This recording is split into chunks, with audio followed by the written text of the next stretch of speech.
Darling, खूबसूरत लड़कियों में नजाकत और अच्छी लगती है, गुस्सा अच्छा नहीं लगता। तुम कौन हो? Baby doll. हम खूबसूरत लड़कियों की नंगी तस्वीरें खींचते हैं, मतलब ब्लू फिल्म बनाते हैं। कपड़े उतारो और बिस्तर पर लेट जाओ। नहीं, अगर तुम प्यार से मान जाओ तो ठीक है। हम मुर्दों पर कफन डालने में जितना टाइम लगाते हैं, उससे भी कम टाइम में इज्जतदारों के जिस्म से कपड़े उतारते हैं, समझे? भगवान के लिए मुझे छोड़ दो। स्टार्ट।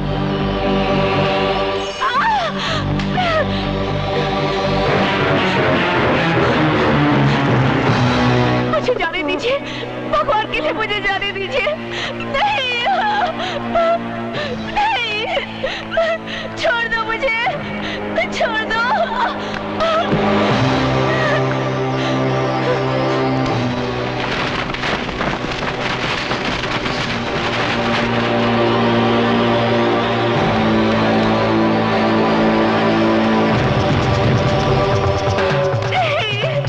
अरे यार कुछ मजा नहीं आ रहा है, पहले इसके कपड़े वपड़े फाड़। कमीने, कुत्ते, छोड़ दो मुझे।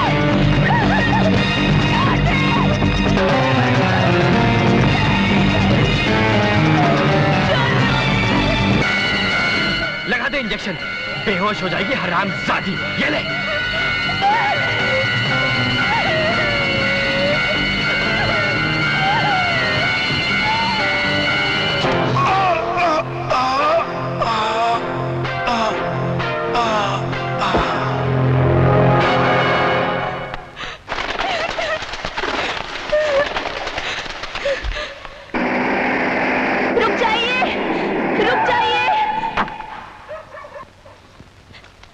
लोग जबरदस्ती मुझे स्टेज से उठा कर ले गए।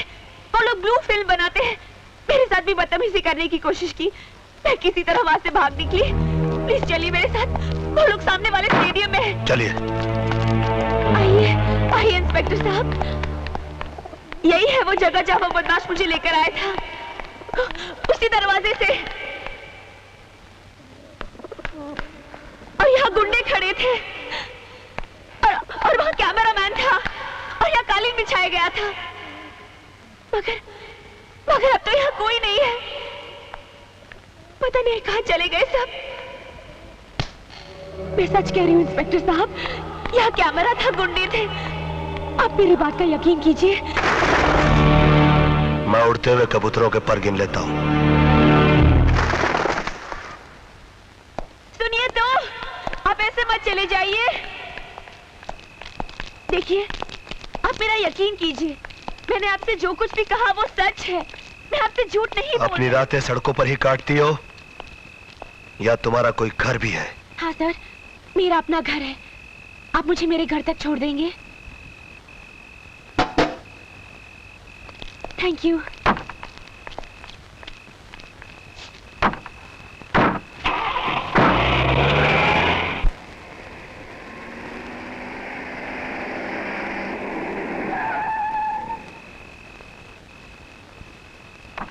सर,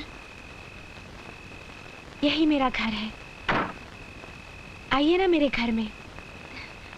मैं चाय बहुत अच्छा बनाती हूँ, आइए।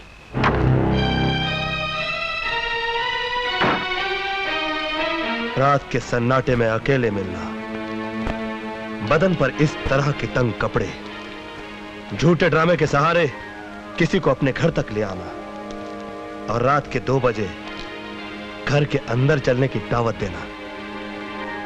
बोलो, अपने आप को कितने में बेचती हो? जी?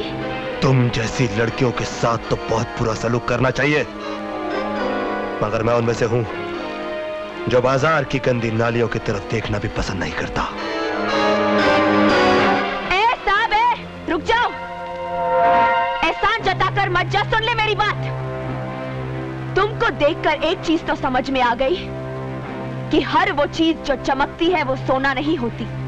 अब मुझे देखकर एक चीज तुम भी समझ लो कि हर वो चीज जो काली होती है वो कीचड़ नहीं होती। ओ मानिया, सलीम, एल्बर्ट, पिंटू, कालिया, जल्दी बाहर आओ।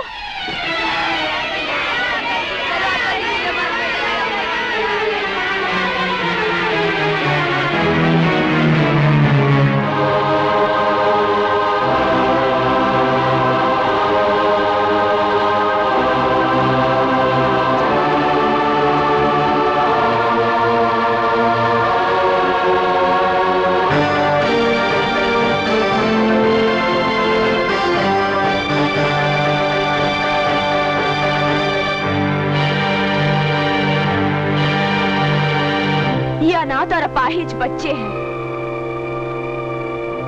जिनके पास मेरे सिवा इस दुनिया में कोई नहीं है। इन्हीं के लिए स्टेज शोज करती हूं मैं। अब रहे मेरे कपड़ों की बात, मैं अपने टांगों का मांस इसलिए दिखाती हूं ताकि इन सैकड़ों टांगों पर मांस नजर आता रहे। बोलो, अब कैसे लगती हूं मैं? बाजारू औरत तो नफरत करो मुझसे, गंदी नाली तो थूको मुझ पर, समाज का कैंसर तो फांसी लटका दो मुझे।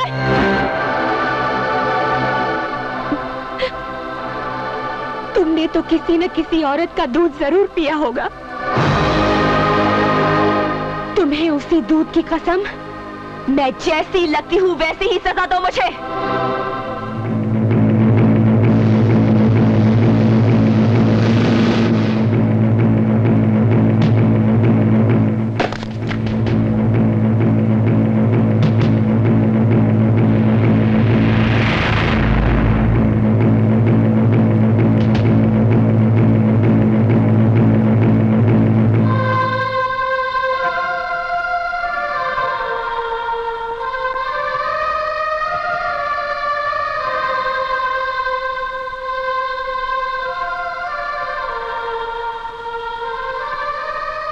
मैं पवित्र गीता को पहले इसी तरह माथे से लगाता हूं, फिर होठों से इज्जत देता हूं।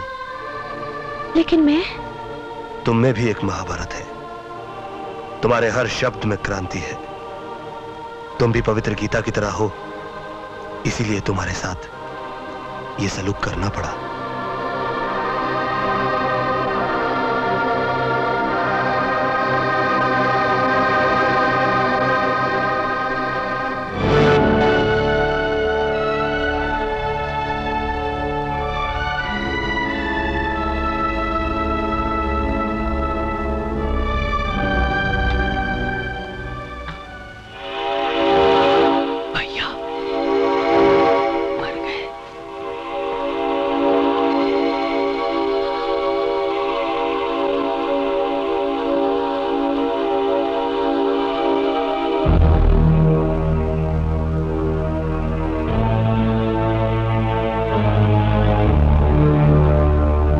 नंदो,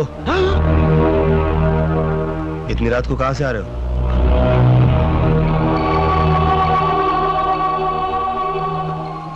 एक काम था, मैं काम कर रहा था भैया। देशभक्ति पर एक फिल्म बन रही है, मैं उसी की शूटिंग कर रहा था। ये तो अच्छी बात है, फिर इतना चोरी चोरी क्यों जा रहा था? वो बहुत रात हो गई थी ना भैया, इसलिए। देख, मेरी दो बातें याद रखना। एक तो ये कि काम के लिए कभी दिन रात मत देखना, और दूसरी बात कि चोरों के कदमों की आवाज मैं अपने कानों से सुनता हूं, मगर अपने भाई के कदमों की आहट मैं अपने दिल से महसूस करता हूं। इसलिए एक बार मुझसे चोर बच सकता है, मगर मेरा भाई नहीं। चल जा, जाके सो जा।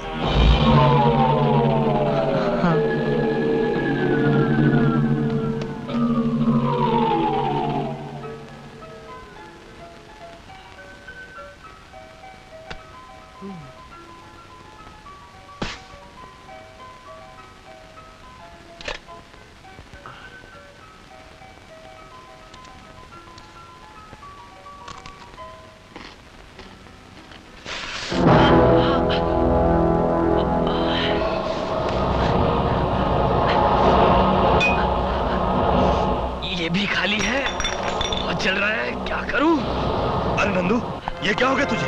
कुछ नहीं भैया, थोड़ा सा। थोड़ा सा? ये थोड़ा लग रहा तुझे?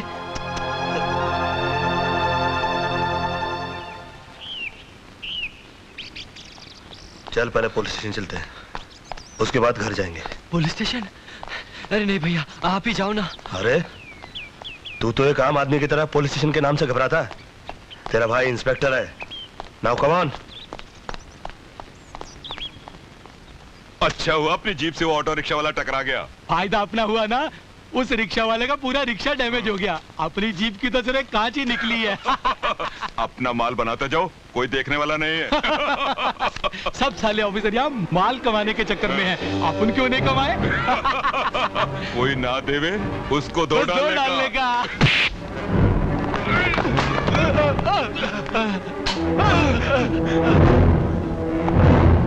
माइल्स, ये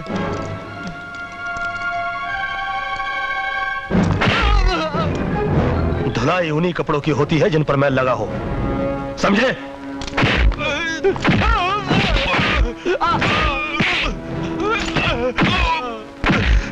साहब गलती हो गई साहब, मुझे माफ कर दो साहब, गलती हो गई। माफ कर दो। गलती नहीं, जुर्म किया है तुम लोगों ने, और जुर्म के लिए माफी नहीं दी जाती, उसके लिए सजा दी जाती है।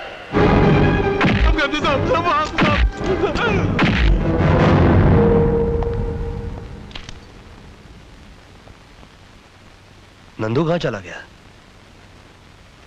ओह, कॉलेज चला गया होगा। ये 11 बज गया, अभी तक सब इंस्पेक्टर वर्धन क्यों नहीं आए? सर वो हमेशा लेट ही आते हैं।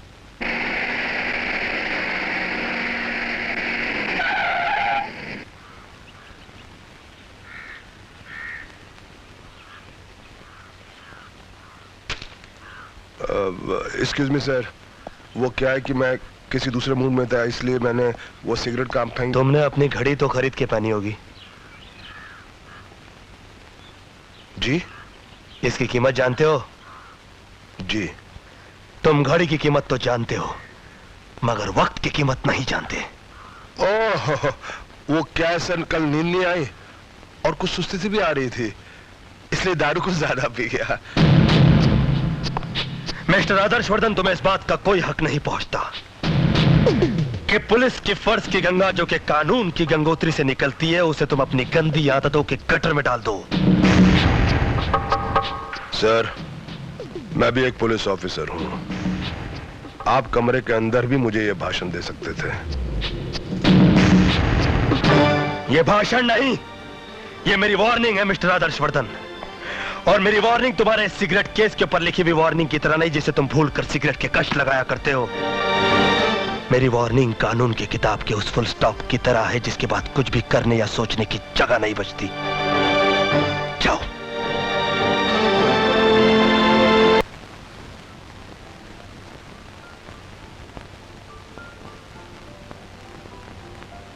पूजा, तुमने गुंडों को पहचान लिया है। तुम्हें अपने रास्ते से हटाने के लिए वो तुम पर जानलेवा हमला भी कर सकते हैं, इसलिए अब तुम्हारे अपने घर में रहना ठीक नहीं। तुम्हें एक महफूज जगह पर रखा जाएगा, जिसका किसी को पता नहीं चलेगा। वहां पर पुलिस का पहरा भी रहेगा। तो आप मुझे छुपा देना चाहते हैं? हाँ, हर कीमती चीज छुपा के रखी जाती है। अब रहे बच्चे, तो मेरे पिताजी के एक गुरुजी हैं जिनका आश्रम चलता है। मैं गुरुजी से विनती करूंगा कि बच्चों को अपने शरण में ले लें, ताकि तुम्हारी आत्मा पे कोई बोझ न रहे। मेरे लिए इतना सब कुछ करने की क्या जरूरत है?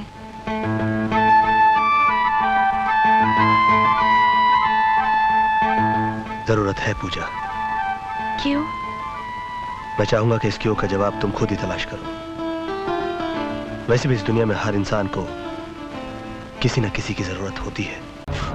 पता, तुम लोग ब्लू फिल्म बेचते करी? हाँ? हाँ? किससे खरीदते हो? आपके भाई नंदू से। और कौन कौन आ रहा है उसके साथ? और मैंने मंत्री आदर्शवर्धन के साथ उनको देखा है। वो अक्सर यहाँ उनके साथ गाड़ी में आते जाते रहते हैं। कहाँ ब्लू फिल्म बनाते हैं वो लोग? उन लोग का अड्डा कहाँ है? मुझे नहीं मालूम। बता। मुझे नहीं मालूम। बता। मुझे मालूम है।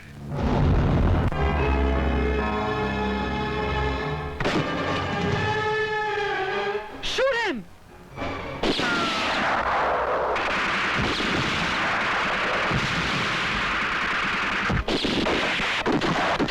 Kill the bastard!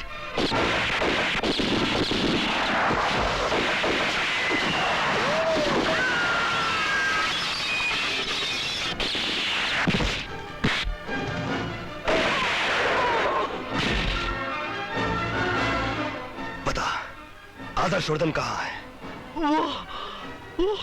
वो हेड ऑफिस में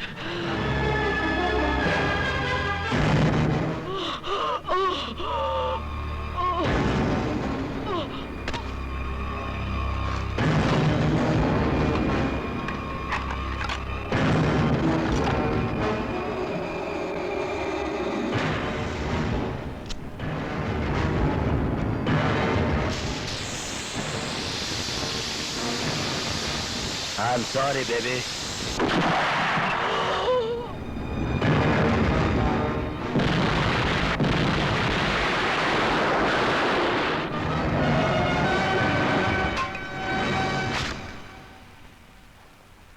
ये फैक्ट्री हमने इसीलिए खोली ताकि इंजीनियरिंग के सामान के साथ साथ हम आराम से ब्लू फिल्म भी एक्सपोर्ट कर सके और किसी को कुछ भी पता ना चले। वो तो ठीक है स्वामी जी, लेकिन आपने दिल्ली बात की कि नहीं? तुम फिर मिनिस्टर बन जाओगे, तब तक तुम यहीं फैक्ट्री में रहना। यहाँ कोई परिंदा भी पर नहीं मार सकता। परिंदा तो आ गया स्वामी जी।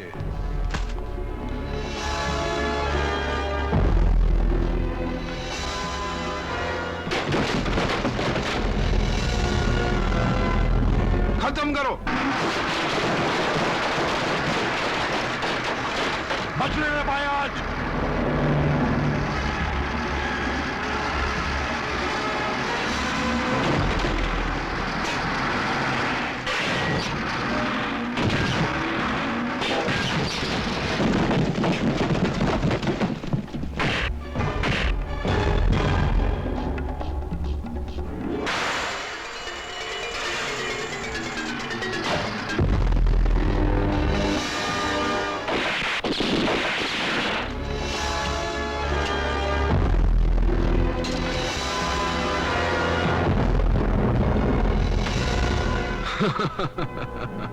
हमारा फार्मूला है कि हम पहले शहद चटाकर मारते, अगर उससे नहीं मरा तो जहर देकर मारते।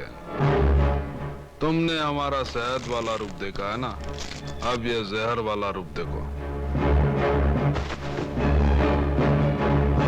हमारा देश साधुओं और फकीरों का देश है। ये तो अच्छा हुआ कि तुम्हारा ये कमीनापन सिर्फ मैंने देखा। अगर दुनिया वाले देख लेते तो उनका तो साधु संतों पर से विश्वास उड़ जाता।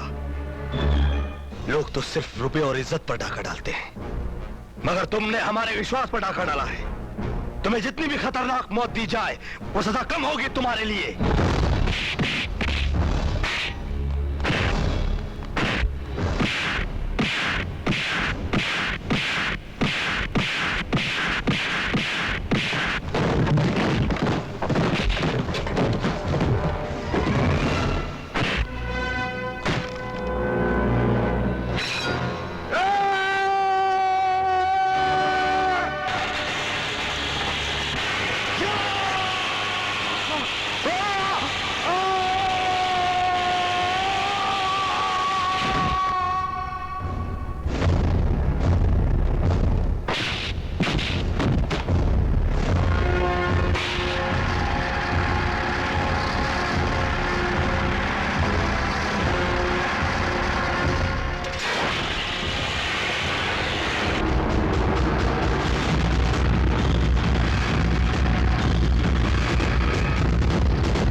है